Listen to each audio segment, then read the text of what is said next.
the ED has arrested Satyendra Jain on the charge of money laundering.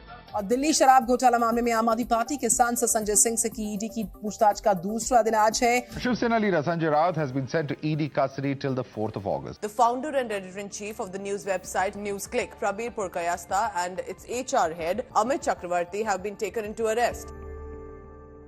The raids by the Enforcement Directorate and the high-profile arrests in some cases have been in the headlines this year. On October 3rd, raids were carried out by the special cell of the Delhi police at NewsClick offices in New Delhi. The residences of journalists and employees associated with the online news portal were also raided. Not just that, even freelancers who contributed to the portal came under the ED scanner. 9 लोग आए हमारा घर पे 6:30 बजे. हाँ, मैं गुड़गांव में रहता हूँ. उनके साथ में यहाँ आया. हाँ, और यहाँ पे बहुत सारे सवाल उठाया कि मेरा बीबी का जो भाई है अमेरिका में, उनसे फोन में बात किया कि नहीं. बोला हाँ. तो मैंने पूछा कि आप सिग्नल इस्तेमाल करते हैं. बोला हाँ. तो मैंने पूछा आप दिल्ली रायट कवर किया. बोले ना. आपने किसान आंदोलन कवर किया. बोला हाँ. अलग अलग लोग अलग अलग सवाल उठाया, तो मैंने सारे सवाल का जवाब दिया. The founder editor Prabir Purkayastha of NewsClick and the HR head Amit Chakraborty have been arrested too. NewsClick has been targeted by several government agencies since 2021. NewsClick strongly condemned these actions, saying the government of India treats criticism as sedition or anti-national propaganda. The recent arrests and raids on NewsClick have been perceived as an attack on freedom of press. The agency in the thick of the action is the Enforcement Directorate, which over the last few years has gained some notoriety in the manner in which it goes after people. The reason the ED is able to do this is thanks to the changes in the Money Laundering Act, which strengthened the Enforcement Directorate. But did the BJP do this because of its commitment to justice? Or is it just a ruse for its political vendetta?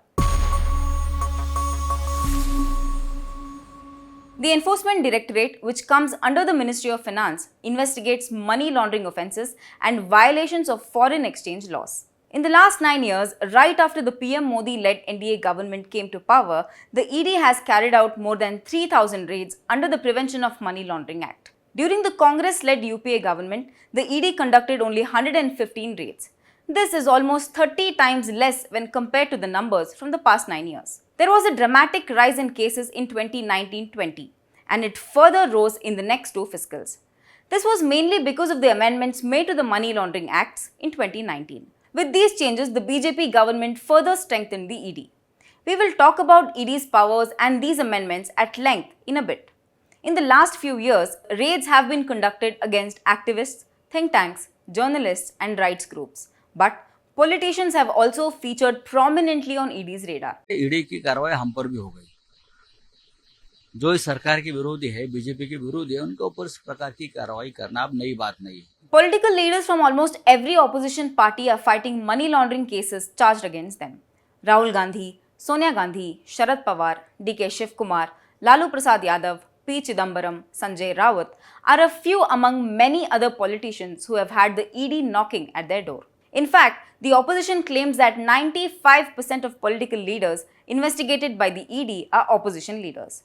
They also point to the complete absence of raids in BJP-ruled states. Opposition leaders, rights activists, minorities, anyone who doesn't agree with the homogeneous idea of India that this government is trying to thrust upon us is at risk. We run the risk of being labelled anti-national. So what allows ED to do this? As I mentioned earlier, certain changes were made to the PMLA in 2019 by the central government. The most crucial amendments are the deletion of provisos in Section 17 and Section 18. With these sections gone, the ED no longer has to wait for a report under Section 157 of the CRPC to conduct searches. It does not have to go to the court to get a warrant before making any arrest. And there's more to it. The ED can make an arrest even in the absence of a first information report or FIR. The intent behind the legislation seems to have been to make the ED's work easier, but it also appears to have made the law prone to misuse. I spoke to Supreme Court advocate Sanjay to understand how this is playing out. Hello sir, thank you for joining us. So what do you make of the recent arrest and raids on Sanjay Singh and NewsClick? ED raids are dreaded simply because the ED has vast and draconian powers. If the ED raids you and then thereafter arrests you, then it is very difficult for you to get bail, because you have to basically prove to the judge that not only were you not guilty of the offense, and you are unlikely to repeat it. Now, these kind of draconian measures ensure that almost nobody gets bail. Now, what you must remember that the PMLA Act was brought into India to keep up with our international obligations under FATF to take care of drugs and arms money.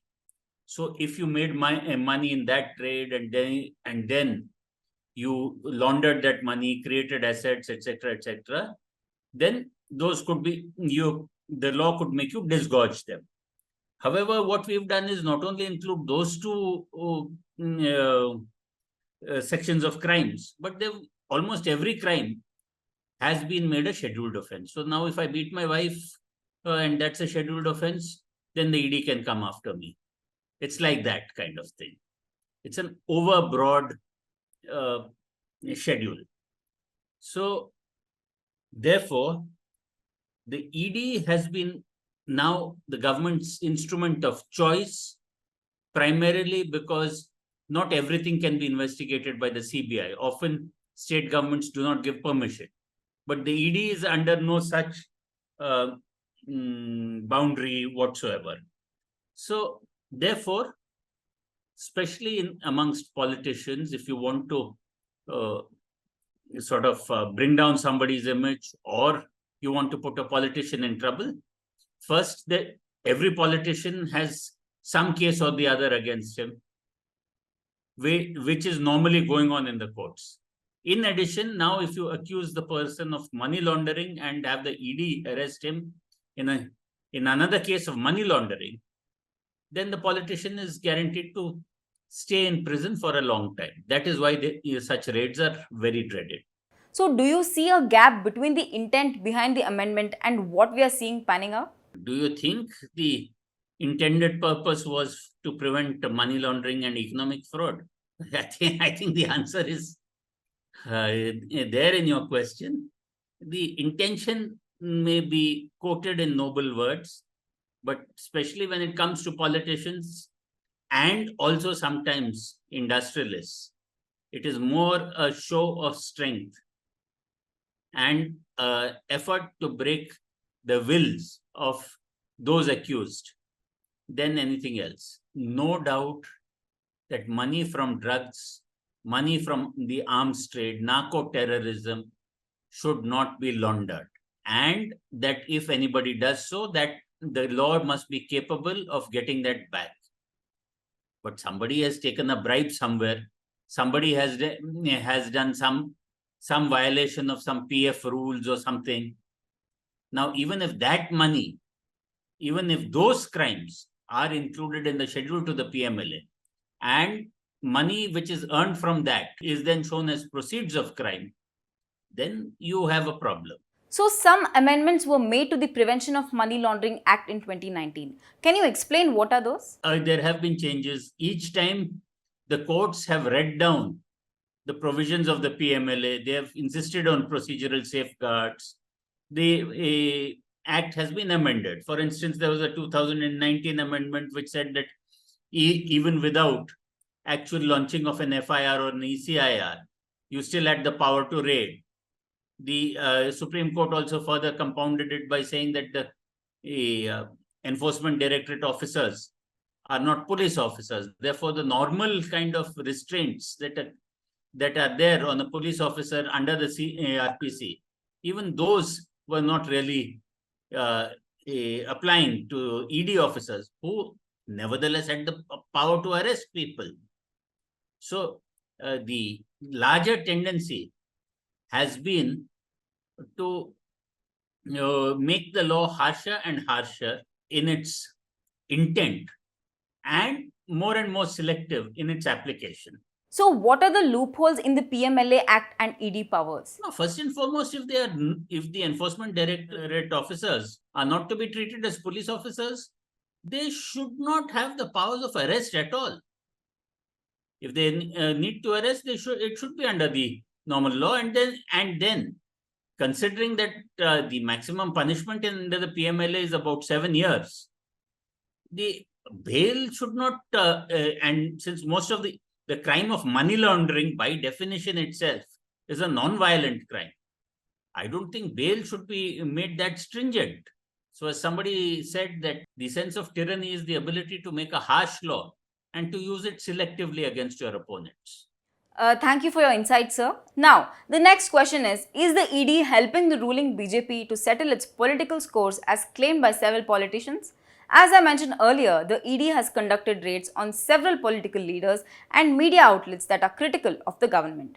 To discuss how the BJP has weaponized the ED to target its critics, we have with us Supreme Court lawyer Colin Gonsalves. Thank you for joining us, sir. You have always condemned the ED's powers. So why are ED's raids so dreaded? See, the ED has become a law unto itself. And I'm sorry to say that the ED judgment given, the PMLA judgment given by the Supreme Court, was a disastrous judgment. I don't think it was a judgment which did a balance. It was so entirely 100% pro-government that it gave cause for disappointment, deep disappointment in the country by all lawyers and human rights activists and everybody. Now, if you ask me, I think the PMLA judgment of the Supreme Court marks the latest starting point of the Modi emergency in India. In the Indira Gandhi emergency, there was this one big judgment of the Supreme Court which was pro-Indira Gandhi. But here there have been a series of many judgments that lead up to the full-blown emergency, the Modi emergency, as compared to the Indira Gandhi emergency in India. That is like a black cloud over India, blanking out all human rights. That is the serious situation into which we are. Could you explain what is the process of seeking justice once someone is booked by the ED? Well, in most cases, the answer would be to go to the High Court immediately and challenge the, let's say, challenge the ED orders, challenge the seizure of phones, challenge the arrest. Like any other criminal case, the remedy would go to the High Court. And of course, if the proceedings are there in the trial court, then to appear in the trial court and ask for reliefs. The PMLA, which one would think is a law for economic activity, is being used more and more in political contexts. What do you make of that, sir? See, it's very clear. And that's why I say the Supreme Court, with all its wisdom, ought to have used that wisdom to understand that when you're delivering judgment in a situation where you have a government that uses the law only against the opposition. And you have seen the scandals that the present Modi government is in. Terrible scandal after scandal after scandal. So if you had an independent ED, that ED would have arrested half of the BJP cabinet at the center straight away. But it's so obvious, it's so clear to see that it's all one-sided. But the sad thing to say is that the courts are not playing the kind of role that they should be playing, knowing that an emergency is upon us. Look at the way they are putting people in jail. Look at Sisodia's arrest. Keep him in jail for years. Look at the way lawyers have been put in jail in Bhima Koregaon. Keep them 5 years in jail. Look at the way Sai Baba is in jail. I mean, come on, the defaults of the judiciary are so numerous, so many, and so serious that perhaps people are already thinking that the Supreme Court has already begun its surrender to the central government. You're not able to stand up when people are arrested. Look at this arrest of journalists. Why didn't the Supreme Court suo motu? Say, I'm issuing notice immediately. We'll hear the matter. How can journalists be arrested like this? No. Quiet. So I don't know. I feel that The situation is very grim, not because the central government makes it grim, but because the only source of help, which is the judiciary, has become so weak in its opposition to crimes like this by the government that the darkness deepens. We've seen almost a decade of raids. What has come of them? Has the intended purpose to prevent money laundering and economic fraud been achieved? See, if you ask me about money laundering, I think the central government and his corporate friends, and these examples are there in the media for everybody to see, who is using which country to launder money.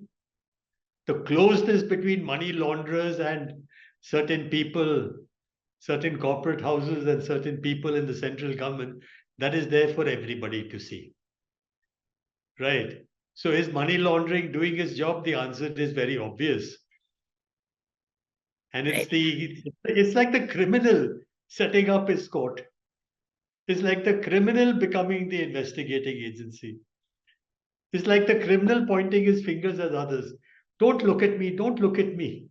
You look at him, look at him, look at him in the opposition. I think it's a joke. Of course not. Do you think the Supreme Court should intervene, sir? By the Supreme Court not setting aside all those wrongdoings of the government, the Supreme Court has done the nation a very grave disservice, has done democracy a very grave disservice. I hope they have the wisdom and the courage. You need courage more than wisdom, because judges have a lot of wisdom. There's no doubt about that. What is lacking now is the ability to stand up to a government that is so powerful that it can win election after election. That's when in the legal profession, people begin to quiver a bit. Well, it was high time many years ago, 1 year ago, 2 years, 3 years ago. And even at the high time, the Supreme Court did not do anything. Well, the first thing that the Supreme Court should do, and it has done this in many matters, when it finds that a judgment has done grave injustice, not only to the parties, but to the country as a whole, the Supreme Court has taken the matter and placed it before a 5-judge bench. And that is what they should do here. They should send it to the Constitution bench.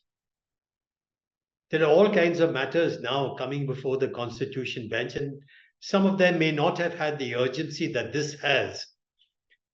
But the Supreme Court should set up a bench of 5 judges and look at this judgment afresh. Very important to do. More important than any other case. Do you think the BJP is weaponizing the Enforcement Directorate? Is it a political weapon? Yes. Is it overwhelmingly a political weapon? Yes. It's a weapon as potent as an AK-47 or a sniper rifle. You can, put a person in jail and keep that person there and, just destroy his life and the life of his family. That is the weapon that they use. And I've already spoken about how the judiciary has failed to keep it under curbs. But you're right, it's a weapon. It's a very powerful weapon. So there you go. You've heard from the 2 top lawyers of the country. What do you make of the ED's actions? Let us know in the comments below. Subscribe to Deccan Herald's YouTube channel and click on the bell icon to be notified when we release a new video. Thanks for watching.